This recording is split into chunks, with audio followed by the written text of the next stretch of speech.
ನನ್ನ ಮಗುವೇ, ಯಾರೂ ಋಣಾನುಬಂಧವಿಲ್ಲದೆ ಒಬ್ಬರನ್ನು ಒಬ್ಬರು ಭೇಟಿಯಾಗಲಾರರು.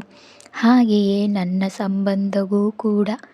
ನಿಮ್ಮ ಜೊತೆ ನನ್ನ ಸಂಬಂಧ ಜನ್ಮ ಜನ್ಮಾಂತರದ್ದು. ಹಾಗಾಗಿ ಈ ಜನ್ಮದಲ್ಲೂ ಕೂಡ ನಿನ್ನನ್ನು ನಾನು ಹುಡುಕಿಕೊಂಡು ಬಂದಿದ್ದೇನೆ. ನಿನ್ನ ಕಷ್ಟಗಳನ್ನು ಹಾಗೂ ನಿನ್ನ ನೋವುಗಳನ್ನು ನನ್ನ ಬಳಿ ಹೇಳಿಕೊ. ಆಗ ನಿನ್ನ ಮನಸ್ಸಿಗೆ ಶಾಂತಿ ಸಿಗುತ್ತದೆ. ಮಗು, ನನಗೆ ಗೊತ್ತಿದೆ ನಿನ್ನ ಮನದಲ್ಲಿ ಹಾಗೂ ಯೋಚನೆಗಳಲ್ಲಿ ಏನು ಇದೆ ಎಂದು. ಧೈರ್ಯವಾಗಿರು, ನಿನ್ನ ಜೊತೆ ನಾನಿದ್ದೇನೆ. ಎಲ್ಲವೂ ಸುಲಭವಾಗಿ ಸರಾಗವಾಗಿ ಆಗುವುದು. ಯೋಚಿಸಬೇಡ. ನೀನು ತುಂಬ ಧೈರ್ಯ ಹಾಗೂ ಶಕ್ತಿಶಾಲಿ ಹಾಗೂ ಬುದ್ಧಿವಂತ ಎಂದು ನನಗೆ ಚೆನ್ನಾಗಿ ಗೊತ್ತು. ನೀನು ಬುದ್ಧಿವಂತಿಕೆಯಿಂದ ಯಾವುದಾದರೂ ನಿರ್ಧಾರವನ್ನು ತೆಗೆದುಕೊಳ್ಳುವಾಗ ನನ್ನನ್ನು ಒಮ್ಮೆ ನೆನಪಿಸಿಕೊ. ನಿನಗೆ ಏನು ನಿರ್ಧಾರವನ್ನು ತೆಗೆದುಕೊಳ್ಳಬೇಕು ಎಂಬುದು ಗೊತ್ತಾಗುತ್ತದೆ ಮಗು. ನಾನು ನಿನ್ನ ಜೊತೆಯಿದ್ದು ನಿನ್ನ ನಿರ್ಧಾರಕ್ಕೆ ನಾನು ಜೊತೆಯಾಗುತ್ತೇನೆ.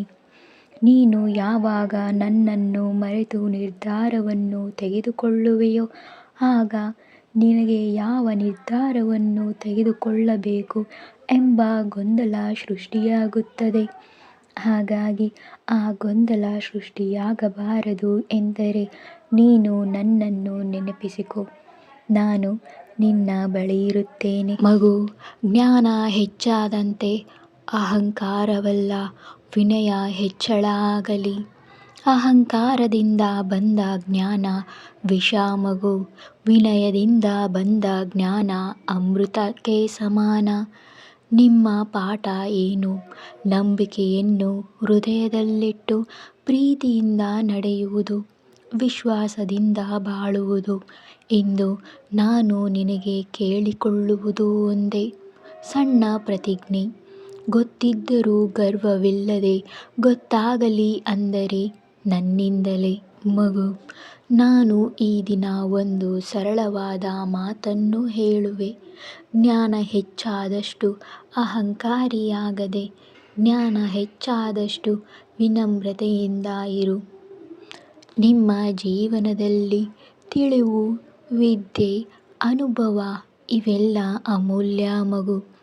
ಗೊತ್ತಿದೆ ಎಂಬ ಹೇಳಿಕೆ ಹೃದಯವನ್ನು ಕಠೋರ ಮಾಡುತ್ತಿದೆಯಾ? ಅಂದರೆ ನಾವು ಜ್ಞಾನಕ್ಕೆ ವಿಷವನ್ನು ಮಿಶ್ರಣ ಮಾಡುತ್ತೇವೆ. ನಂಬಿಕೆ ನಮ್ಮ ದಿಕ್ಕು, ಪ್ರೀತಿ ನಮ್ಮ ನಡೆ, ವಿಶ್ವಾಸ ನಮ್ಮ ಶಕ್ತಿ. ಗೊತ್ತೇ ಮಗು? ಈ ಮೂರು ನಮ್ಮ ಮಾತುಗಳನ್ನು ಮೃದುವಾಗಿಸುತ್ತದೆ, ಮನಸ್ಸನ್ನು ವಿಶಾಲವಾಗಿಸುತ್ತದೆ. ದೇವರ ದರ್ಶನವು ಒಳಗೇನೆ ಉಗಮಿಸುತ್ತದೆ. ಇಂದು ಒಂದು ಪ್ರಶ್ನೆಯನ್ನು ಕೇಳಿಕೊ. ನನ್ನ ಜ್ಞಾನ ಜನರನ್ನು ಎಬ್ಬಿಸುತ್ತಿದೆಯಾ ಅಥವಾ ಕೆಣಕುತ್ತಿದೆಯಾ ಎಂದು. ಎಬ್ಬಿಸುತ್ತಿದ್ದರೆ ನನಗೆ ಸಂತೋಷವಾಗುವುದು. ಕೆಣಕುತ್ತಿದ್ದರೆ ಇನ್ನೂ ವಿನಯವನ್ನು ಕಲಿಯಬೇಕು ಎಂದು.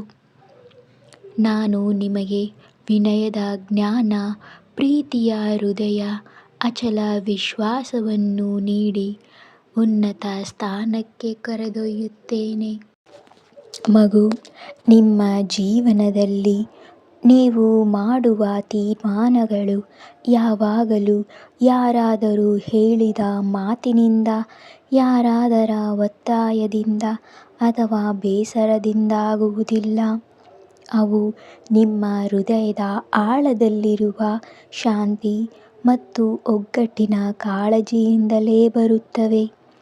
ಒಬ್ಬರ ನಡುವೆ ಬಿರುಕು ಬಾರದಿರಲಿ, ಸಂಬಂಧಗಳು ಕದಲದಿರಲಿ, ಪ್ರೀತಿ ಉಳಿಯಲಿ ಎಂದು ನೀನು ತೆಗೆದುಕೊಳ್ಳುವ ತೀರ್ಮಾನ ತಪ್ಪಲ್ಲ. ಆಡಿದ ಮಾತುಗಳು ಕೂಡ ತಪ್ಪಲ್ಲ. ಮಾಡಿರುವ ತೀರ್ಮಾನ ಕೂಡ ತಪ್ಪಲ್ಲ. ಆದರೆ ಎಲ್ಲವನ್ನೂ ಹಳೆಯದಾಗಿ ಬಿಟ್ಟು ಮರೆತು ಸುಂದರವಾದ ಬದುಕನ್ನು ಹೊಸದಾಗಿ ಕಟ್ಟಿಕೊಂಡರೆ ಸಾಕು ಮಗು. ಅಲ್ಲಿ ಅಹಂಕಾರವಿಲ್ಲದೆ ಅಸೂಯೆ ಇಲ್ಲದೆ ಬೇಸರವಿಲ್ಲದೆ ಅಲ್ಲಿ ಪ್ರೀತಿ ಮಾತ್ರ ಇರುತ್ತದೆ. ಅದರಲ್ಲಿ ಸಂತೋಷ ಮತ್ತು ಸಂಭ್ರಮ ತಾನಾಗಿಯೇ ಹರಿದು ಬರುತ್ತದೆ. ಮನದಾಳದಲ್ಲಿ ತುಂಬಿ ಹರಿಯುವ ಆ ಸಂತೋಷವೇ ನಿಜವಾದ ಭಕ್ತಿ. ಆದ್ದರಿಂದ ನಂಬಿಕೆ ಮತ್ತು ತಾಳ್ಮೆಯ ಜೊತೆಗೆ ಬದುಕನ್ನು ಸಾಗಿಸು.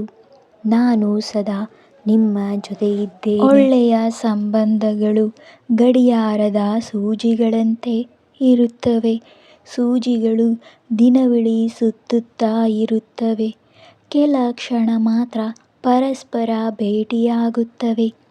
ಆದರೆ ಯಾವಾಗಲೂ ಒಂದೇ ಗಡಿಯಾರದೊಳಗೆ ಒಂದೇ ದಾರಿಯಲ್ಲಿ ಸಾಗುತ್ತವೆ. ಹಾಗೆ ಜೀವನದಲ್ಲೂ ಪ್ರೀತಿಯಿಂದ ಕಟ್ಟಿದ ಸಂಬಂಧಗಳು ಪ್ರತಿದಿನ ಒಂದೇ ರೀತಿ ಕಾಣಿಸದಿರಬಹುದು. ನಾವು ಎಲ್ಲ ಸಮಯದಲ್ಲೂ ಒಟ್ಟಿಗೆ ಕೂರದೇ ಇರಬಹುದು. ಆದರೂ ಹೃದಯಗಳಲ್ಲಿ ಇರುವ ಪ್ರೀತಿ, ನಂಬಿಕೆ, ವಿಶ್ವಾಸ ಅವುಗಳನ್ನು ಸದಾ ಸಂಪರ್ಕದಲ್ಲೇ ಇಡುತ್ತದೆ. ಅದೇ ನಿಜವಾದ ಬಂಧ. ಅದು ಸಮಯದೊಂದಿಗೆ ಕಳಚುವುದಿಲ್ಲ ಮಗು. ದೂರದಿಂದ ನಶಿಸುವುದೂ ಇಲ್ಲ. ಅದು ನಂಬಿಕೆ ಮತ್ತು ಪ್ರೀತಿಯ ಮೇಲೆ ನಿಂತಿರುವ ಬಲವಾದ ಬಂಧನ. ಜ್ಞಾಪಕದಲ್ಲಿ ಇಟ್ಟುಕೋ. ಪ್ರೀತಿಯ ನಿಜವಾದ ಬೆಲೆ ಇಬ್ಬರು ಪ್ರೀತಿಸುತ್ತಿರುವಾಗ ಅಷ್ಟು ತಿಳಿಯುವುದಿಲ್ಲ. ಆದರೆ ಆ ಸಮಯದಲ್ಲಿ ಎಲ್ಲವೂ ಸುಂದರವಾಗಿ ತೋರುತ್ತದೆ. ನಗುವು, ಮಾತು, ಜೊತೆಗಿರುವುದು ಕೂಡ. ಆದರೆ ಒಬ್ಬರು ಪ್ರೀತಿಸುವುದನ್ನು ನಿಲ್ಲಿಸಿದಾಗ ಅಲ್ಲಿ ಮಾತ್ರ ಮತ್ತೊಬ್ಬರ ಹೃದಯಕ್ಕೆ ಆ ಪ್ರೀತಿಯ ನಿಜವಾದ ತೂಕ, ನಿಜವಾದ ಬೆಲೆ ಗೊತ್ತಾಗುತ್ತದೆ. ಉದಾಹರಣೆಗೆ, ಒಬ್ಬ ಮನುಷ್ಯ ಮತ್ತು ಅವನ ಸ್ನೇಹಿತ ಎಷ್ಟು ವರ್ಷಗಳಿಂದ ಒಟ್ಟಾಗಿ ಇದ್ದರು. ಅವರು ಪ್ರತಿದಿನ ಮಾತನಾಡುತ್ತಿದ್ದರು, ಒಬ್ಬರಿಗೊಬ್ಬರು ಸಹಾಯ ಮಾಡುತ್ತಿದ್ದರು. ಅವರೆಲ್ಲ ಸಮಯದಲ್ಲೂ ಹಾಸ್ಯ, ಆನಂದ, ಒಗ್ಗಟ್ಟು ಇತ್ತು. ಆದರೆ ಒಂದು ದಿನ ಆ ಸ್ನೇಹಿತ ದೂರ ಸರಿದ. ಮಾತನಾಡುವುದನ್ನು ನಿಲ್ಲಿಸಿದರು. ಅಲ್ಲಿಯೇ ಆ ಮನುಷ್ಯನಿಗೆ ಗೊತ್ತಾಯಿತು, ನಾನು ದಿನವೂ ಕಂಡ ಆ ಮಾತು, ಆ ನಗು, ಆ ಕಾಳಜಿ ಎಷ್ಟು ಅಮೂಲ್ಯವಾಗಿತ್ತು.